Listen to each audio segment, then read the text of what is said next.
ನಾನು ಈಗ ಕ್ರಿಕೆಟ್ ಆಡುತ್ತಿದ್ದೇನೆ. ನಾನು ನಿನ್ನೆ ಕ್ರಿಕೆಟ್ ಆಡುತ್ತಿದ್ದೆ. ನಾನು ನಾಳೆ ಕ್ರಿಕೆಟ್ ಆಡುತ್ತಿರುತ್ತೇನೆ. ನಾನು ನಾಳೆಯಿಂದ ಕ್ರಿಕೆಟ್ ಆಡುತ್ತಲೇ ಇರುತ್ತೇನೆ.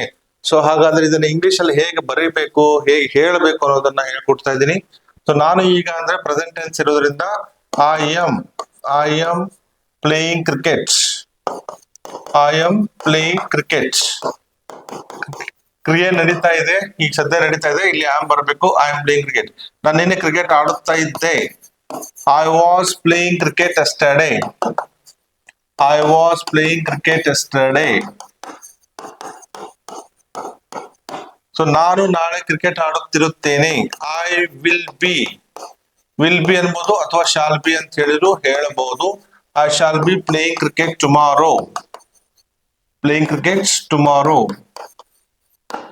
I shall be playing cricket tomorrow. ನಾನು ನಾಳೆಯಿಂದ ಕ್ರಿಕೆಟ್ ಆಡುತ್ತಲೇ ಇರುತ್ತೇನೆ. I shall have been. I shall have been playing cricket. Playing cricket since tomorrow. Cricket since tomorrow. ನೀವು ಇದೇ ರೀತಿಯಾಗಿ ಇಂಗ್ಲಿಷ್ ಅಲ್ಲಿ ಬರೀಲಿಕ್ಕೆ ಬರಬೇಕು ಅಥವಾ ಮಾತಾಡಕ್ ಬರಬೇಕು ಅಂದ್ರೆ ಸೊ ಖಂಡಿತವಾಗಿಯೂ ನೀವು ಕಲಿಬಹುದು.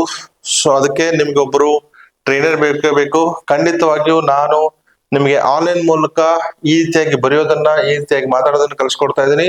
ಸೊ ನನ್ನ ನಂಬರು ಕರೆ ಮಾಡಿ 7760010998 ಗೆ ಕರೆ ಮಾಡ್ರಿ. ಸೊ ಖಂಡಿತವಾಗಿಯೂ ನಿಮ್ಗೆ ಇದೇ ರೀತಿಯಾಗಿ ಇಂಗ್ಲಿಷ್ ಅಲ್ಲಿ ಬರೀಲಿಕ್ಕೆ ಮತ್ತೆ ಮಾತಾಡ್ಲಿಕ್ಕೆ ಕಲಿಸ್ಕೊಡ್ತಾ ಇದ್ದೀನಿ. ಧನ್ಯವಾದಗಳು.